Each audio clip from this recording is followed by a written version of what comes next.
a competitive economy, and she will lead the work on water resilience, which is a big priority for the years that we have ahead of us. Next slide, please. Piotr Serafin will be the Commissioner for Budget, Anti-Fraud and Public Administration. He will also report directly to me, and he will notably focus on preparing the next long-term budget and ensure we have a modern institution to deliver for Europeans. Next slide, please.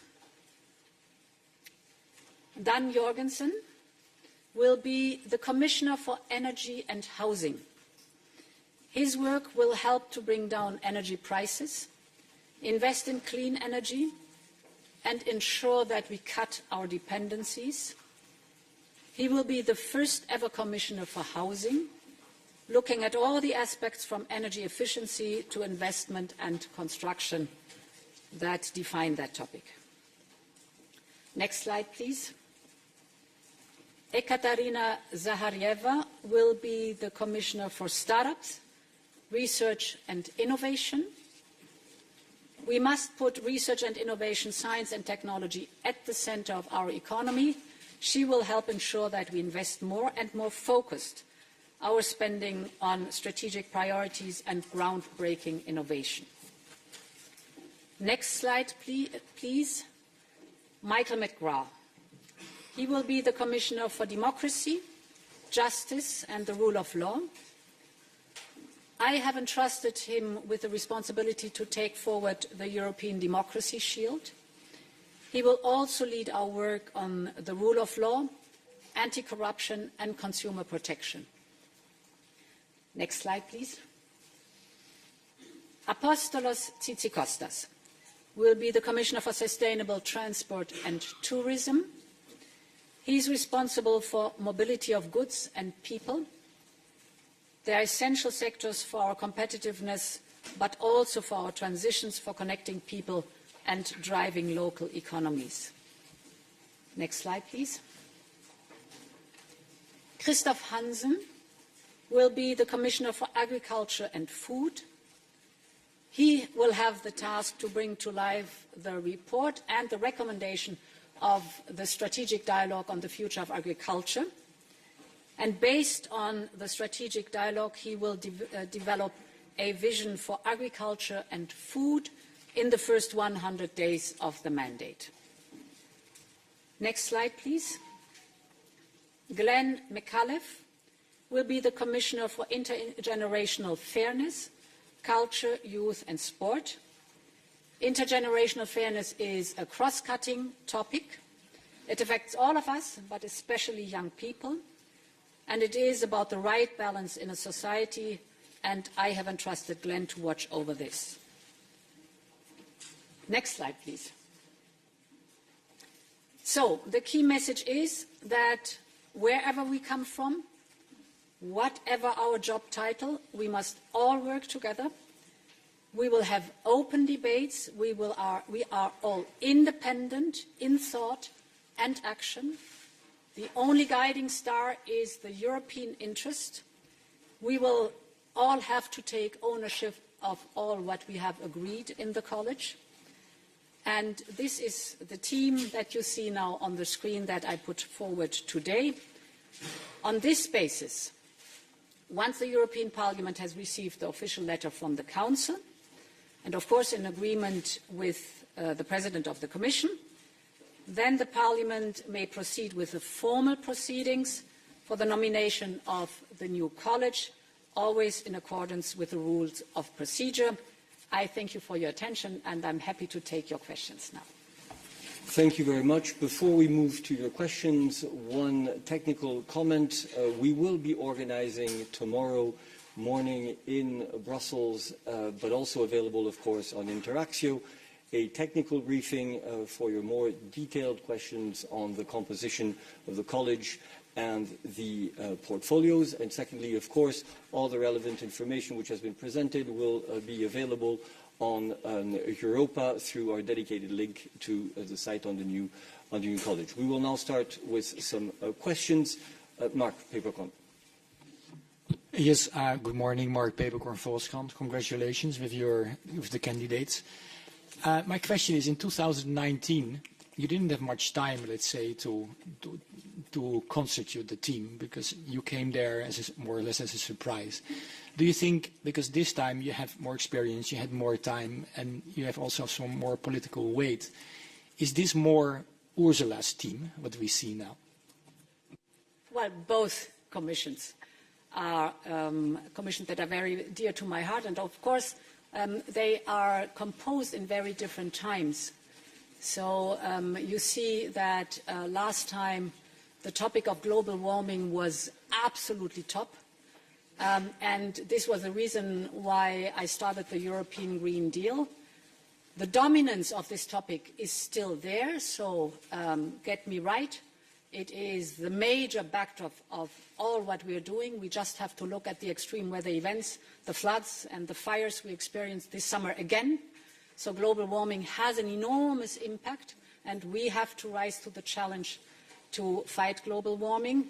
But this time, for example, the topic of security triggered by the Russian war in Ukraine, but also the topic of competitiveness has a much broader much more impact on the composition and the design of the political guidelines, and then, of course, the organization of the college. So it reflects a lot the time we live in. Please present yourself. Mojca Širok from the Slovenian radio, national radio and television. How much more complications and delays do you expect in forming your commission because of that little asterisk in front of the Slovenian commissioner candidate? And how do you respond to the accusations that you put a lot of unjustified pressure to the government of Slovenia to change the commissioner candidate, but not also Slovenia, but not also on Slovenian government, but also the government of France? Thank you. With all member states, there was and is an intensive time of negotiations and discussing. These nominations, that is a process. So when you start, none of us has a full oversight, so we do not know where we finally end.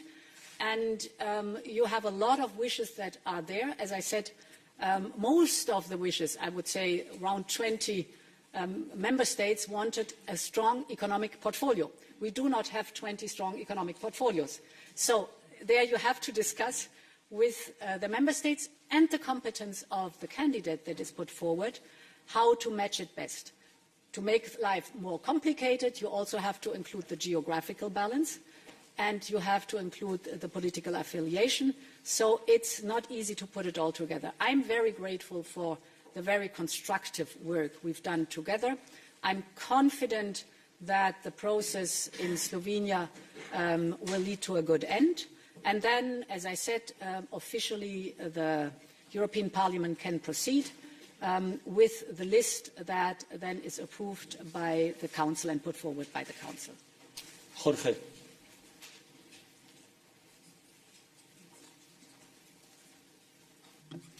Good morning. Here, Madam President. Sorry, it's full house today. Good morning, Jorge Valero with Bloomberg. Two questions first. If you could confirm that you offer to French President Mr. Macron a better portfolio for France if they drop the candidacy of Thierry Breton. And secondly, if you could explain whether the portfolios of Rivera and Oxtra somehow are going to overlap, and if that's the case, who will call the shots? Question again, please. Yes, sorry. If the portfolios of Ms. Rivera and Mr. Oxtra sometimes are going to overlap, and if that's the case, who will call the shots? It will be Rivera as Executive Vice President. Thank you. So first of all, on your specific second question, this goes for all commissioners. We have in the European Commission all executive vice presidents that, as I said, a main principle is coordination, because reality, you cannot put reality in little boxes and separate the different topics from each other. Reality, everything is intertwined and interlinked. And therefore, all the commissioners, all the executive vice presidents have to work very closely together. And of course, there are in all the aspects overlaps, depending on from which angle you look at it. So good coordination, good cooperation is paramount. So the French president has made the decision, you know, after having consulted the new French Prime Minister, Michel Barnier. He has proposed Stéphane Séjourné as France's new candidate. I know Stéphane Séjourné very well from the European Parliament. We've worked very well together, and I'm convinced that we will make a great European Commissioner. Angela. Yes, good morning. Thanks for the opportunity. If you can explain the portfolio which goes to Raffaele Fitto, the Italian Commissioner, if you can explain what does it mean, the part about reforms, as he's a politician from a party who has always been against the reforms of the European Union towards major integration. Thanks. And if it includes also the recovery fund portfolio. Thank you. So it is the same cohesion and reforms as it was in the mandate that is still ongoing. And in general, every decision for all the budget that we have is in the very end a collegial one. The whole of college decides. It's not singular commissioners who decide on disbursement. It's the whole of college decision that is for any topic and for any disbursement of European budget. So on this one, very clear. Raffaella. Raffaella Scheidreiter for the Austrian TV and Radio. President, could you please explain your choice assigning the migration and asylum package to the Austrian candidate Magnus Brunner, who was so far or is so far the finance minister? Has it something to do with the fact that Austria very often openly criticized the EU for being too slow when it comes to asylum and migration? And maybe has it something to do with the fact that in Austria a right-wing party is heading the polls for the national elections? Thank you. So first of all, for all the candidates, is paramount they will be commissioners. This does not mean that any candidate will be a technical expert in detail in the topic, but it is that commissioners have the political responsibility. Magnus Brunner has a law background, which is, I think, very important in this case. He's done an excellent work as a minister, has shown the competence to lead and to work in depth in a topic, and therefore I'm convinced that he will master the file excellently. Thank you. Sorry. Hello, David Pastor, Euractiv Czechia. I'd like to ask about Mr. Sikela, because he was discussed to have an energy portfolio, he was discussed to have an industrial portfolio, then the trade portfolio. Neither of that he's getting international partnerships. So if you can explain why, what's behind this decision, and maybe just to clarify it for the Czech people, what does that mean and why he didn't get that portfolio he was supposed to get according to his profession? Josef Sikela gets a portfolio that includes all of what you've just mentioned, and even more. International partnerships is a huge portfolio. It includes Global Gateway, and you know Global Gateway is a 300 billion investment program for infrastructure abroad. And just to give you some examples what we've been working on, we work, for example, intensively with African countries to have infrastructure investment in renewable energy. Classical topic for Global Gateway, or critical raw materials, where we invest so that the value chain stays in the country, and we then have a deal and an agreement with the country for accessing the critical raw materials. Global Gateway finances a lot. You all are familiar with the topic of vaccine manufacturing. For example, that a Global Gateway supported and supports in Rwanda, but also in Senegal. It is the establishment of infrastructure, that is manufacturing of vaccine mRNA production. And these are only 3 examples that show the width of the investment portfolio and the enormous importance it has on our economy, the prosperity and competitiveness of the European Union. Because without renewable energy, without critical raw materials, without health, it's going to be difficult to be competitive in the future world. Yeah, the gentleman. Please present yourself. Alessandro Cisiling, Agenzia Stampa Area Italy. congratulations. You just met the Conference of Presidents.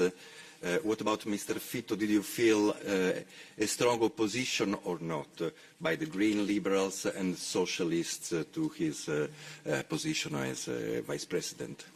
So first of all, Italy is a very important country and one of our founding members, and this has to reflect also in the choice. What I also did, I looked at the composition here in the European Parliament.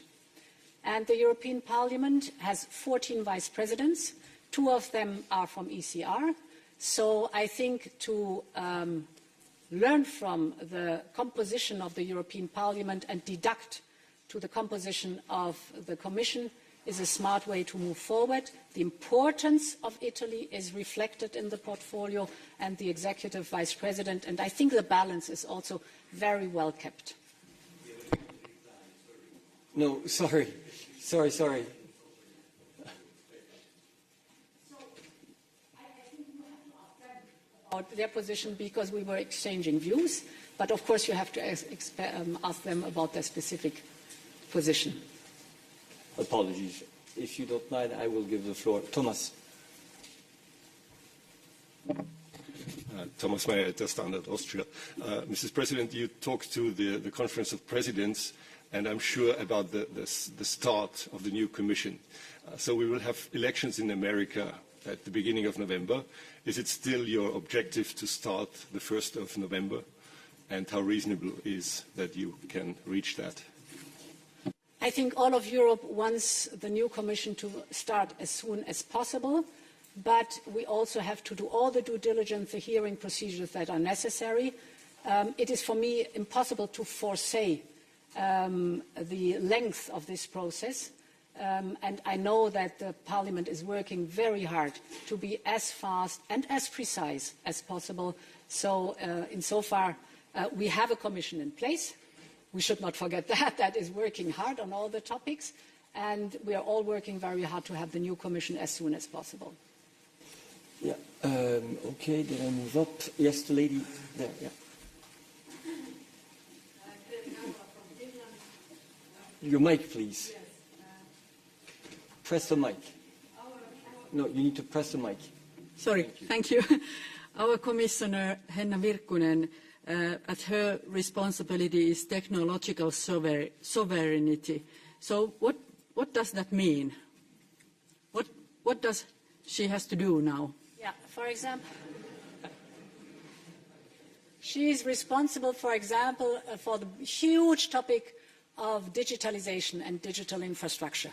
And you know that this is a precondition for being at the cutting edge of research and development, being in a pole position for the clean tech and the digital tech of the future. And these are the main drivers of competitiveness. Of course, it also includes the whole topic of security. So if we look at the Defense Commissioner, who is reporting to Henna Virkkunen, I'm very clear about the fact that there are competences of the member states, like the composition of the troop, the missions, the deployment, the structure of the troop. But on the European level is responsible for the single market and the industry. And looking at defense industry, here too, the strengthening of the defense industrial base will be important. We all know, because of the bitter experience of the Russian war in Ukraine, how crucial here too cutting-edge technologies are. So the development of security, but also the tech sovereignty is in the portfolio, therefore, for Henna Virkkunen. Yeah. Yes, hi, Karen Axelsen from the Danish daily Politiken. As I understand it, the energy portfolio has been assigned to Denmark for quite some time. Why is that? Why Denmark? He's clearly not a woman, so why exactly Denmark? Thanks. And He's an excellent minister for energy with a broad experience, wide political skills, very convincing in the presentation, very good reputation, so many topics speak for him, and I think also he has experience from the energy crisis, how important it is to have to build an energy union with respect to the competence of the member states, of course, to have their own energy mix, but that we have a very clear dedication to go to decarbonized and low-carbon technologies for the future, to create independence of import of fossil fuels. We want to reduce the impact of fossil fuels. We want to reduce our dependency of foreign fossil fuels. So all these topics are in the agenda. Then, of course, energy efficiency plays a big role, and the whole topic of interconnection within the European Union. We know how crucial that was for us to make it through the tough winter with the energy crisis, to have worked very hard on interconnections and supply, also reverse supply, in the European Union. But it's the bare minimum that we have. We have to extend that much, much more. A last point is, for example, that we also have the joint purchasement of energy, which is the procurement of energy, which is one of the top topics to increase the market power of the European Union on the global energy market. So you see a lot of topics where he is very well suited for. Rob Herbert for VRT, Belgian television. Could you explain why you have given the portfolio preparedness and equality to Hadja Labib, and would you have chosen otherwise if Belgium had nominated Didier Reinders, the present Commissioner for Justice? So Hadja Labib has a solid experience on foreign affairs, and the preparedness portfolio is the classical linked portfolio to humanitarian aid as we know it.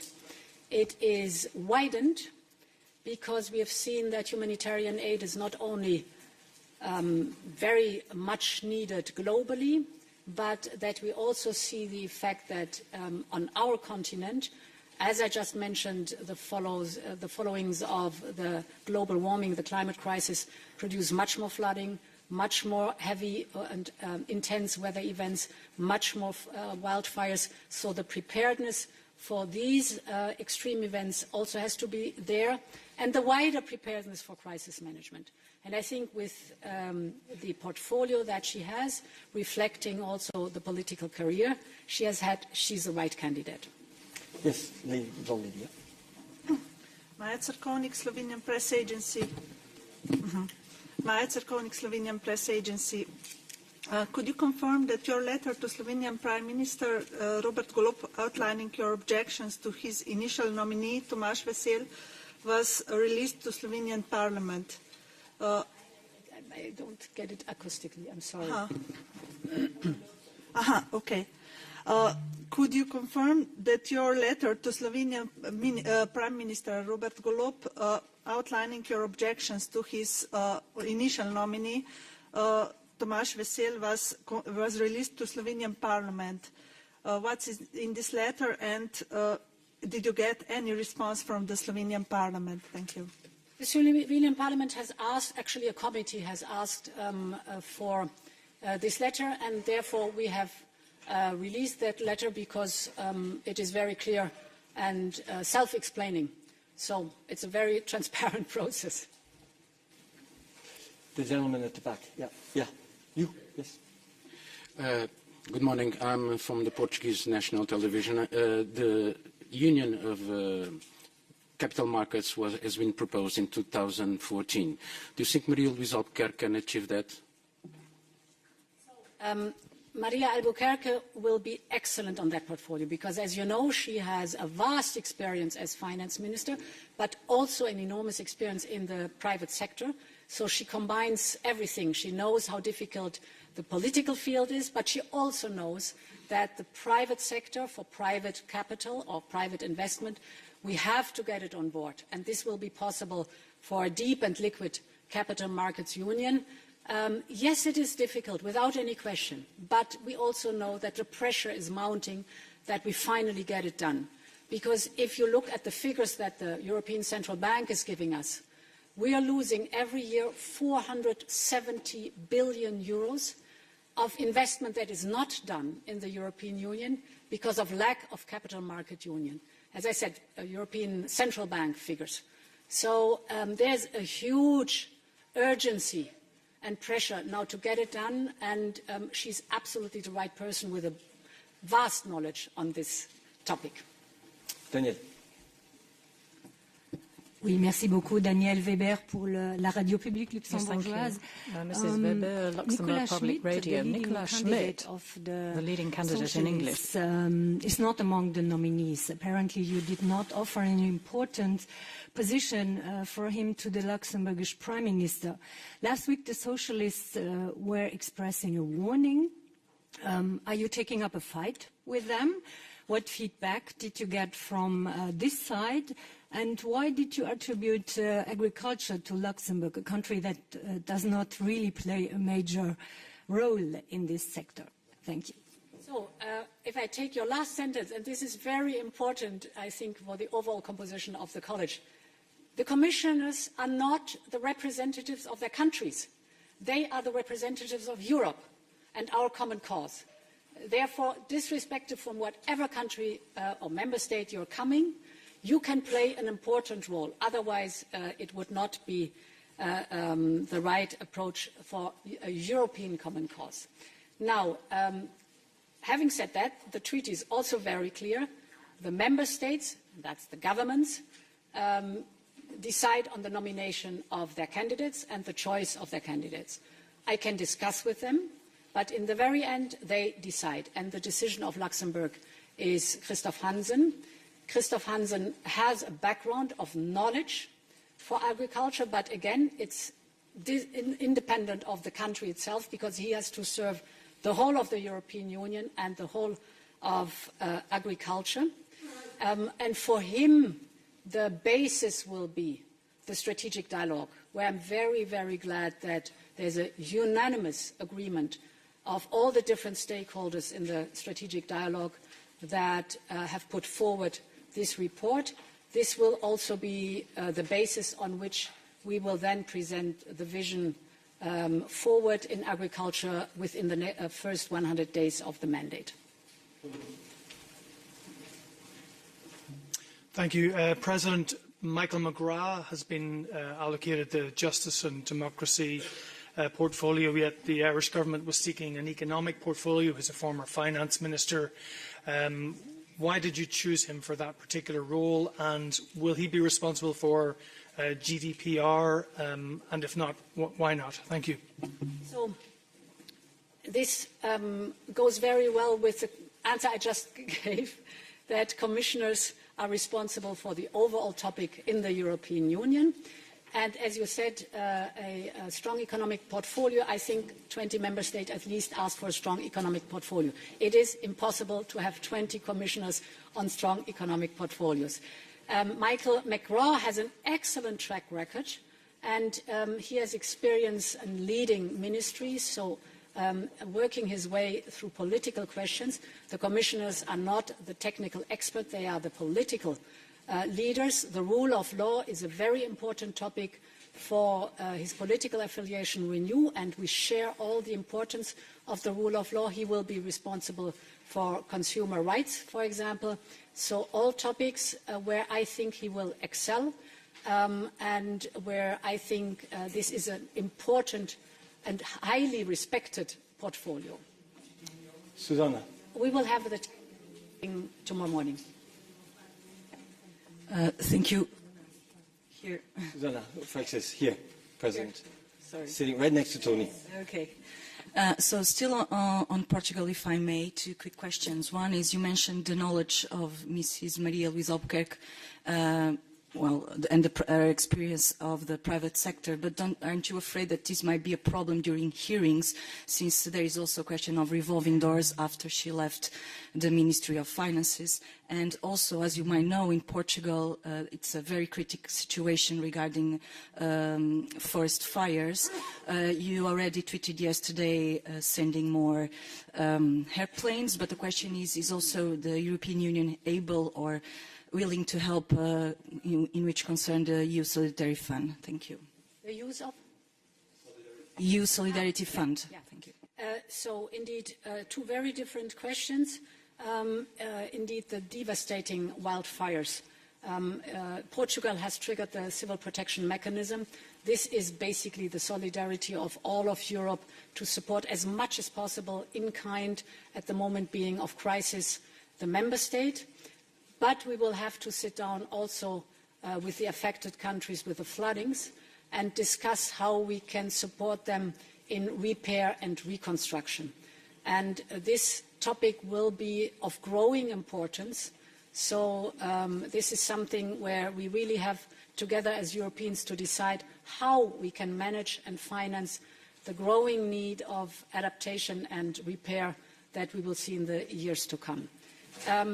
I think the experience, not only on the political side, but also on the side of, for example, business or in agriculture or in the banking system, on the private sector, is very important, because all our legislation should reflect the interest of all Europeans and have the different views of the different stakeholders.